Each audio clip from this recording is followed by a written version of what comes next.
Magandang oras po sa lahat ng nanonood at sumusubaybay sa programang ito, Ang Tanging Kasagutan. Ito po ang inyong lingkod, Pastor Nero Misahon.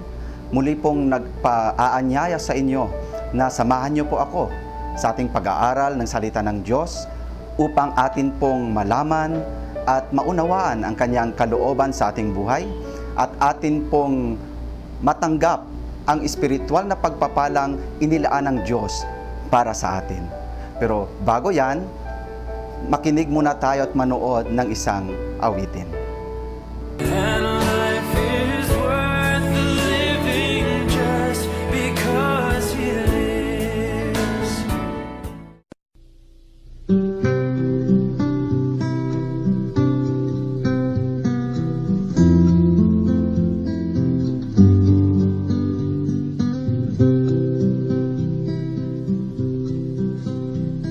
Malapit na namang lumubog ang araw, dilim ng gabi, darating na naman. Sa paghimlay mo, isip mo'y naglalakbay, nakatanaw sa kawalan. Lumipas na naman ang isang araw sa buhay. Takbo ng buhay mo'y di mo na mamalayan. Sa bawat sandaling darating at papanaw, buhay mo'y tila parang kulang. Kayamanan at lahat ng kalayawan, wala pala itong kabuluhan. Kung si Kristo ay wala pa sa iyong buhay, para kang isang tupang ligaw.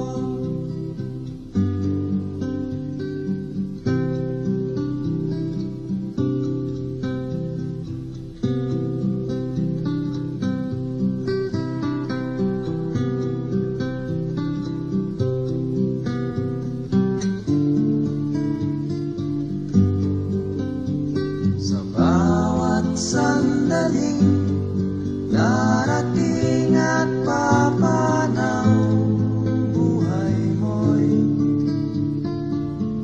tila parang kulang. Kayamanan at lahat ng kalayawan, wala pala itong kabuluhan. Kung si Kristo ay wala pa sa iyong buhay, para kang isang tupang ligaw. Kayamanan at lahat ng kalayawan, wala pala itong kabuluhan. Kung si Kristo ay wala pa sa iyong buhay, para kang isang tupang ligaw. Para kang isang tupang ligaw. Para kang isang tupang ligaw. And life is worth living just atin pong pag-aaralan sa oras na ito ay tungkol po sa doktrina ng Diyos. Marami pong mga tao na nagtatanong, totoo ba na may Diyos? Totoo ba na siya ay umiiral? At ano ba ang mga sinasabi ng Biblia tungkol po dito? Yan pong ating mga pag-aaralan sa oras na ito. At titingnan po natin, mga kaibigan, kung ano po ang mga kasagutan dito po sa Biblia. Hindi po lahat ng tao naniniwala sa Diyos. May mga tao po na para sa kanila ay hindi totoo ang Diyos. Ang Diyos po ay hindi naman nag-i-exist. Pero sabi po ng Biblia sa Awit 14 at ang talatay 1, babasahin ko po. Wala namang Diyos ang sabi ng hangal. Ito ang palagi nilang katwiran, kaya naman ngayon ang kanilang buhay kakilakilabot at kasuklam-suklam. Masasamang gaway kanilang libangan, wala nang matuwid, wala na isa man. Ang sabi po ng Biblia, mga kaibigan, ang mga tao pong hindi naniniwala sa Diyos at ang mga taong hindi naniniwala na umiiral po ang Diyos, sabi po ng Biblia, sila po ay hangal ang tawag po sa kanila. Maniwala ka man o hindi, kaibigan, hindi po natin mababago ang katotohanan na ang Diyos po ay totoo at sadyang umiiral po. At titingnan po natin ang mga talata sa Biblia na nagpapatunay po dito. Sabi po sa Awit 19 at ang talatay 1, ito po ang sinasabi ng Biblia, ang langit ay naghahayag na ang Diyos ay dakila, malinaw na nagsasaad kung ano ang kanyang gawa. So ito pong verse na ito pong talata na binasa ko po, ay isa pong prueba din na talagang may Diyos po. Ang Diyos po ay totoo, ang Diyos po ay umiiral. Ang Diyos po ay tunay as far as the Bible is concerned. May isa pa pong talata sa Roma Kabanatay 1 at ang talatay 20. Ito naman po ang sinasabi ng Biblia. Mula pa nang likhain niya ang sanlibutan, ang kaliskasang di nakikita, ang kanyang walang hanggang kapangyarihan at pagka-Diyos ay maliwanag na inihahayag ng mga bagay na ginawa niya. Yung lahat po na nakikita po natin sa ating paligid, yan po ay resulta ng kapangyarihan ng isang lumikha. Ang Diyos po ay lumikha ng lahat ng bagay. Siya po ang lumikha ng sanlibutan. Siya po ang lumikha ng kalawakan. Siya po ang lumikha even ng tao. Lahat po ng nakikita natin sa ating paligid, lahat po ng mga yon ay hindi po siya kusang lumabas, kundi siya po ay nilikha ng isang makapangyarihang Diyos. So, sa ganung paraan, sa ganung prueba po, makikita natin na totoo po ang Diyos sa pamamagitan po ng kanyang mga nilikha. Ano po ba ang sinasabi pa ng Biblia tungkol po sa Diyos? Sabi po ng Biblia na ang Diyos po ay iisa. Ang Diyos po ay, there is only one God, the Bible says. Sa 1 Timothy chapter 2 verse 5, aking pong babasahin ang sinasabi po dito.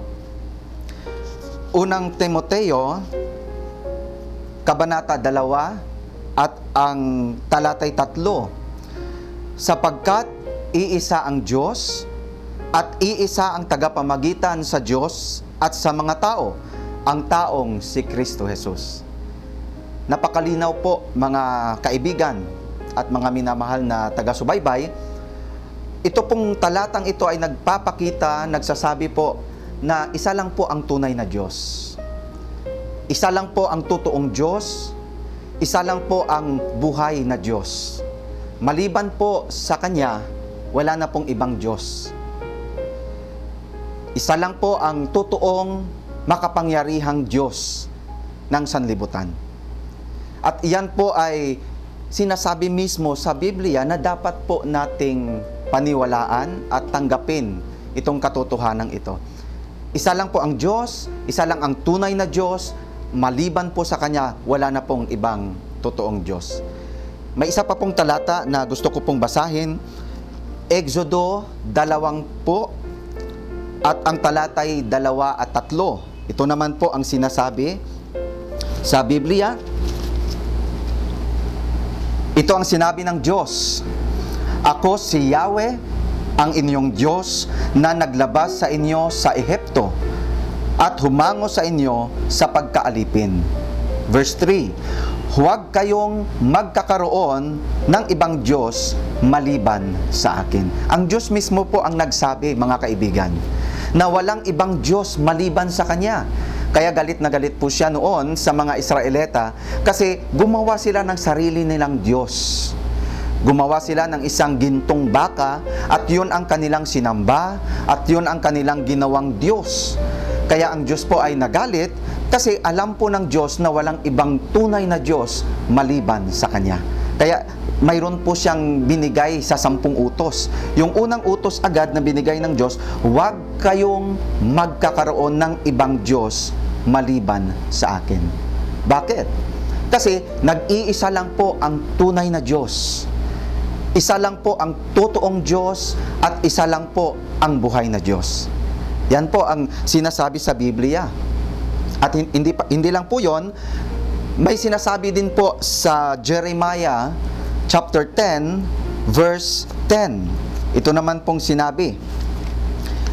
Jeremiah or Jeremias kabanata 10 at ang talatang 10. Ngunit ikaw lamang, Yahweh, ang tunay na Diyos.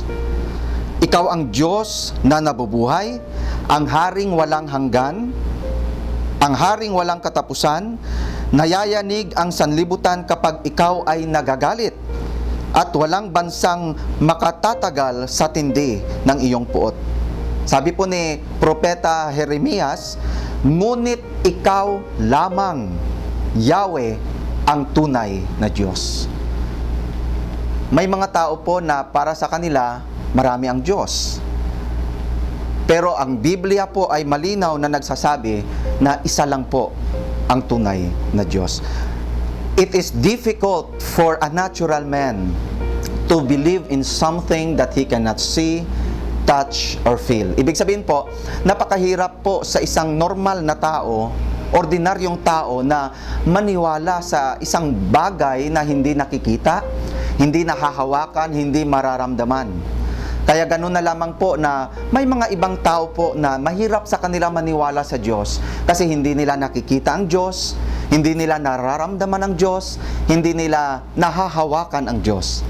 Pero yung Biblia po mismo nagsasabi na kahit hindi po natin siya nakikita, ang Diyos po ay totoo.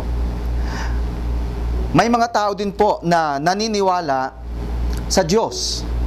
Yung problema po, hindi lang po nila kilala kung sino po ang tunay na Diyos. Bibigyan ko po kayo ng halimbawa, mga kaibigan. May mga tao po sa ibang lugar na yung sinasamba po nila yung araw. Sinasamba po nila yung buwan, sinasamba po nila yung kalikasan o anong mga bagay na nakakamangha po sa kanilang paningin. Mayroon po silang idea o naniniwala po sila na may Diyos. Hindi lang po nila kilala kung sino po yung totoong Diyos na yon. So akala po nila yung araw, yun yung Diyos. Akala po nila yung buwan, yun yung Diyos. Akala po nila yung kalikasan, yun ang Diyos. Mayroon po silang idea na may Diyos, pero hindi po nila kilala kung sino po yung Diyos. May mga cases po na ganoon, mga kaibigan. Mayroon naman po na may mga tao po na alam nila kung sino ang Diyos. Kilala po nila kung sino po yung Diyos. Yung problema naman po, wala po silang personal na relasyon sa Diyos. Kaya itong programa na ito, yung hangarin po namin o layunin po ng ating programa na hindi lang po makilala po ninyo kung sino ang tunay na Diyos at yung totoong Diyos, yung amin pong hangarin na magkaroon din po kayo ng personal na relasyon sa tunay na Diyos, sa totoong Diyos at sa Diyos na buhay na sinasabi po ng Biblia. So, sa unang-una po, Isa lang po ang Diyos, isa lang ang tunay na Diyos, isa lang po ang buhay na Diyos. Yan po ang sinasabi ng Biblia. Pangalawa po, ang Diyos po na iisa, mayroon po siyang tatlong magkakahiwalay na persona. Ito pong sinasabi ng Biblia, yung persona ng Ama, persona ng Anak na si Jesus, at ang persona ng Banal na Espiritu Santo.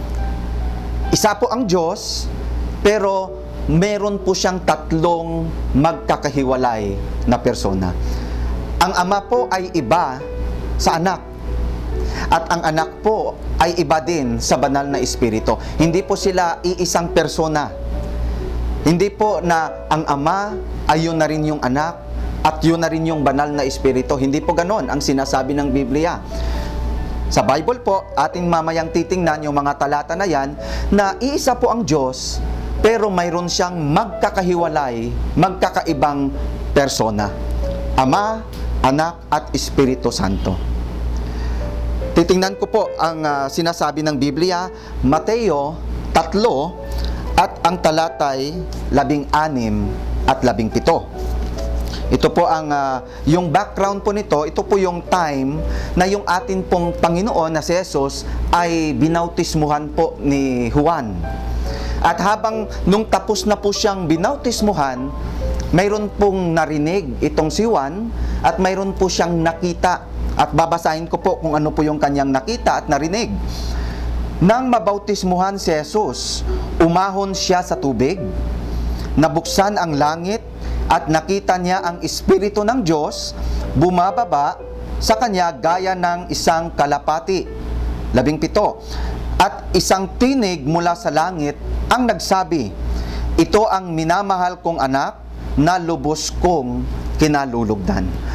Pansinin po natin mga kaibigan at mga minamahal na taga-subaybay, makikita po natin sa talatang ito ang tatlong persona po ng Diyos. Iba po yung si Jesus na binautismuhan. Isang persona yon. Iba din po yung kalapati, yung Espiritu Santo na bumaba po galing sa langit na nakita po ni Juan na anyong kalapati po. Isang persona din yun ng Diyos. At iba din po yung persona, yung tinig po na narinig ni Juan, yun po yung tinig ng Diyos Ama na nagsabi, ito ang aking minamahal na anak na lubos kong kinalulugdan. Tatlong persona po ng Diyos na makikita po natin sa talatang ito. Gusto ko pong maintindihan na isa lang po ang Diyos, hindi po marami ang Diyos. Pero yung Diyos na iisa, mayroon pong tatlong magkakahiwalay at magkakaibang persona. Yun po yung Diyos Ama, Diyos Anak, at Espiritu Santo. May isa pa pong talata na binabanggit po ang tatlong persona ng Diyos. Mateo 28 at ang talatay 11. Ito po ang sinabi sa Biblia, kaya humayo kayo at gawin ninyong alagad ko ang lahat ng bansa. Bautismuhan ninyo sila sa ngalan ng Ama, at ng Anak, at ng Espiritu Santo. Tatlong persona po binanggit po sa talata na ito. Bautismuhan ninyo sila sa pangalan ng Ama, isang persona yon. Sa pangalan ng Anak, isang persona din, at sa pangalan ng Espiritu Santo. Isa pang persona ng Diyos. Tatlong persona sa iisang Diyos. Kumbaga sa isang produkto, 3-in-1. At isa po iyan sa katotohanan na dapat po nating tandaan. Bago po tayo magpatuloy, mayroon po tayong konting paalaala. And life is worth the living just because He lives. And life is worth the living just because He lives. Sa atin pong pagpapatuloy, atin pong napag-aralan kanina na yung Diyos po na tunay, yung Diyos po na totoo, yung Diyos po na buhay, iisa lang, pero mayroon siyang tatlong magkakahiwalay, magkakaibang persona. Yun po yung Diyos Ama, Anak at Espiritu Santo. Bibigyan ko po kayo ng isang halimbawa, isang ilustrasyon na sana po ito ay makapagbibigay kaliwanagan po sa atin. Kasi napakahirap po intindihin na iisa ang Diyos pero may tatlong persona. Bibigyan ko po kayo ng halimbawa. Meron po ako ditong isang ballpen, mga kaibigan. Isa lang po ang ballpen na nasa aking kamay. At ito pong ballpen na ito, mayroon po siyang tatlong parte. At kukunin ko po at ipapakita ko po sa inyo. Yung isang parte po ng ballpen ay ito pong casing na makikita po natin. Yung pangalawa po ay ito pong tube na ito. At yung pangatlo, yung ink po na nasa loob ng tube na ito. Hindi po tatlo yung ballpen na hinahawakan ko. Isa lang po ito. Pero itong tatlong parte na ito, binubuo po nila ang isang ballpen na ito. Ganon din po ang Diyos, mga kaibigan. Isa lang po ang Diyos, pero binubuo siya ng tatlong persona. Diyos Ama, Anak, at Espiritu Santo. Yan po ang isang katotohanan na dapat po nating paniwalaan. Hindi po imposible sa Kanya na magkaroon po siya ng tatlong persona. Kasi siya po ay Diyos at siya po ay makapangyarihan. Bilang tao, mayroon po tayong limitasyon. Marahil po hindi lahat ng bagay tungkol sa Diyos ay maunawaan po natin. Pero sapat na po ang pananampalataya na ang Diyos ay iisa, na paniwalaan natin na yung Diyos na yon ay may tatlong magkakahiwalay na persona. Pangatlo po na sinasabi ng Biblia tungkol po sa Diyos, hindi lang po ang Diyos ay iisa at mayroon pong tatlong persona, ang Diyos po ay Espiritu. Ano pong anyo ng Diyos? Ang anyo po ng Diyos ay Espiritu. Yan po ang sinasabi sa Juan 4 at ang talatay 24. Ito po ang sinabi. Ang Diyos ay Espiritu, kaya dapat siyang sambahin sa Espiritu at katotohanan. Pag sinabi po nating Espiritu, mga kaibigan, ang Espiritu po ay walang laman, ang Espiritu po ay walang katawan, ang Espiritu po ay walang dugo. Hindi po natin nakikita ang Espiritu. At dahil po ang Diyos ay Espiritu, yun po ang rason kung bakit hindi rin po natin nakikita ang Diyos. Pero kahit po hindi po natin nakikita ang Diyos po, mga kaibigan, totoo. Ang Diyos po ay umiiral. Isa pa pong talata, Juan 1 at ang talatay 18. Ito po ang sinasabi. Dahil sa siya'y puspos ng pag-ibig, tayo'y lahat ay tumanggap mula sa Kanya ng abot-abot na kaloob. Verse 17, sapagkat ibinigay ang kautusan sa pamamagitan ni Moises, ngunit ang pag-ibig at ang katotohanan ay dumating sa pamamagitan ni Kristo. Kailanmay walang nakakita sa Diyos. Subalit ipinakilala siya ng bugtong na anak, siya'y Diyos na lubos na minamahal ng Ama. Wala pong nakakita sa Diyos kasi ang Diyos po, mga kaibigan, ay Espiritu. Yan po ang sinasabi ng Biblia. God is a Spirit, and they that worship Him must worship Him in spirit and in truth. Kaya sabi sa Biblia, dapat din siyang sambahin sa Espiritu at katotohanan. Bakit? Kasi ang Diyos po ay Espiritu. Walang laman, walang katawan, hindi po natin nakikita. Pero kahit hindi po siya nakikita, ang Diyos po totoo. Isang verse pa po, sinasabi ng Biblia, unang Juan 4 at ang talatay 12. Unang Juan 4 at ang talatay 12, sabi po dito, walang taong nakakita sa Diyos kailanman. Ngunit kung tayo'y nag-iibigan, nasa atin siya at naging ganap sa atin ang kanyang pag-ibig. Walang taong nakakita sa Diyos. Yan po dahil ang Diyos po ay Espiritu. Marami pa pong mga talata sa Biblia na nagpapatunay po na ang Diyos po ay Espiritu. Isa na po yan, yung Exodo 33 at ang talatay 20.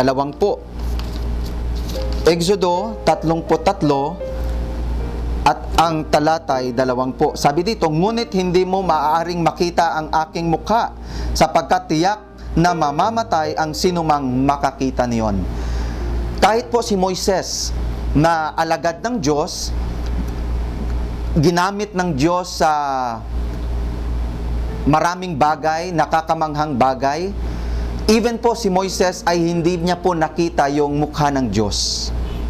Hindi po niya nakita yung itsura talaga ng Diyos.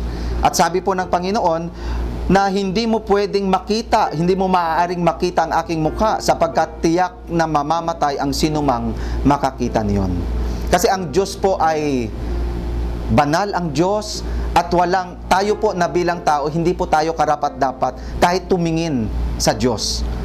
At dahil po sa kanyang glory, yung glory po ng Panginoon, yun po ang hindi po tayo karapat-dapat tingnan siya. Dahil siya po, una sa lahat, ay hindi po natin nakikita at tayo po ay makasalanan at wala po tayong hindi po tayo karapat-dapat sa kanyang paningin. So yan po ang sinasabi ng Biblia. Ang Diyos po ay Espiritu. At yung panghuli po na ating pag-aaralan, ang Diyos po hindi lang Espiritu. Ang Diyos po ay isang persona po. Ang ibig sabihin, ang Diyos po ay mayroong pag-iisip, kahit hindi po natin nakikita. Ang Diyos po ay mayroon pong damdamin, may emotion. At ang Diyos po ay magagawa po niya ang kanyang gusto. He has intellect, He has emotions, and He has willpower. Yun po ang Diyos. Hindi nga siya natin nakikita, pero ang Diyos po, alam niya ang nangyayari sa buhay natin. Mayroon po siyang intellect, He has knowledge. Alam niya po ang nangyayari sa buhay mo, at alam niya po ang nangyayari sa buhay natin. He has emotions. Ang Diyos po, kahit hindi natin nakikita, nagagalit po siya kung tayo po ay gumagawa ng kasalanan. Ang Diyos po ay nasasaktan din kung tayo po ay lumalabag sa kanyang mga utos. Ang Diyos po ay natutuwa pag siya po ay ating sinasamba. Ang Diyos po ay nakakaramdam din po ng pagsiselos pag mayroon po tayong ibang Diyos na kinikilala maliban sa Kanya. Ang Diyos po ay may emosyon. Katulad po natin na tayo din po ay nasasaktan, tayo din po ay nakakaramdam ng lungkot. Ang Diyos po ay persona. He has intellect, emotion, and will. Ibig sabihin po, yung willpower na yon, kung ano po ang kanyang nais, kung ano po ang kanyang gustong gawin, mangyayari. Kaya nung nilikha niya po ang sanlibutan, nung sinabi niya na magkaroon po ng liwanag, ay nangyari po ang kanyang gusto. Nung sinabi niya na magkaroon ng tubig, nangyari po ang kanyang gusto. Nung sinabi niya na lumikha siya ng tao, nangyari po ang kanyang gusto. He has willpower. Nung sinabi niya po na magkaroon ng mga hayop at nagkaroon ng mga punong kahoy sa paligid natin, nangyari po ang kanyang kagustuhan. He has willpower. At yun po ang Diyos, mga kaibigan. Babasahin ko po ang awit 74. Ito po ang sinasabi. 74 at ang talatay 11. Ang kanilang iniisip ay batid ng Panginoon, katulad lang ay hininga na madaling napuputol. Batid po ng Diyos ang isip natin. Yan po dahil ang Diyos po ay may isip. Alam po ng Diyos, mas kilala po tayo ng Diyos kumpara po sa pagkilala natin sa ating sarili. Ito pong creation, lahat po ng nakikita natin sa ating paligid, resulta po yan ng knowledge at wisdom po ng ating Panginoon.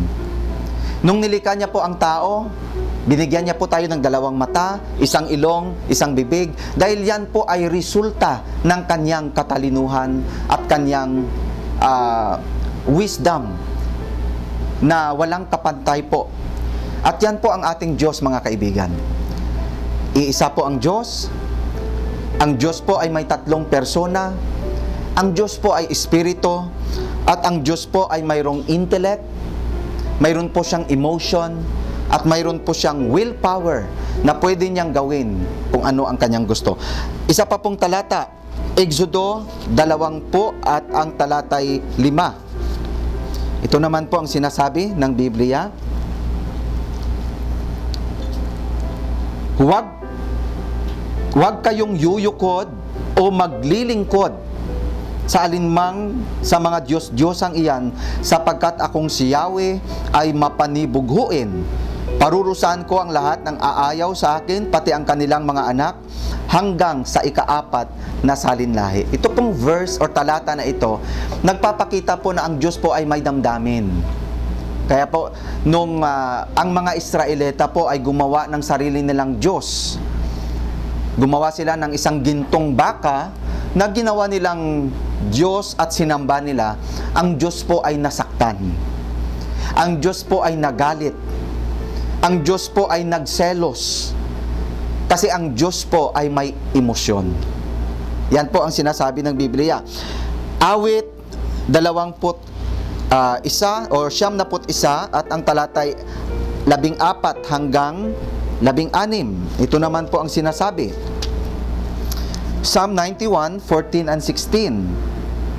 Ang sabi ng Diyos, aking ililigtas ang tapat sa akin,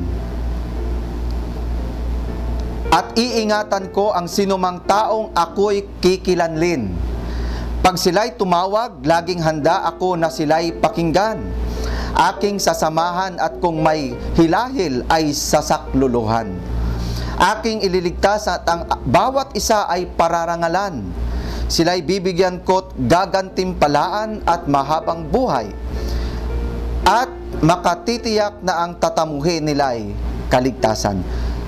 Pwede po tayong iligtas ng Diyos. Pwede niya pong gawin yan. Kung gustuin po ng Diyos na iligtas tayo, magagawa po niya. Bakit? Kasi po ang Diyos ay mayroon pong will power. Kung gusto niya pong tayo'y parurusahan, pwede niya pong gawin yan. Kasi siya po ay may kapangyarihan na gawin kung ano po ang kanyang nais. Mga kaibigan, dapat po nating maunawaan na yun pong Diyos na lumikha ng lahat ng bagay ay yung Diyos po na may isip, Diyos po na may damdamin, at Diyos po na pwedeng gawin kung ano ang kanyang nais. Yan po ang Diyos. Hindi po natin pwedeng i-underestimate kung ano siya at kung sino po siya sa buhay natin. Bilang tao, mayroon po tayong limitasyon, mga kaibigan. Hindi po natin magagawa ang ginawa ng Diyos. Yung paglikha po ng lahat ng bagay, hindi po natin magagawa yon.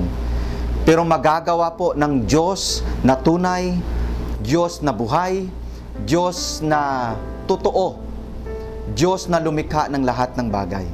Kaya ito pong Diyos na pinapakilala ko po sa inyo, mga kaibigan. Gusto niya po na magkaroon po tayo ng personal na relasyon sa Kanya. Gusto po ng ating Panginoon na magkaroon po tayo ng kaugnayan sa Kanya.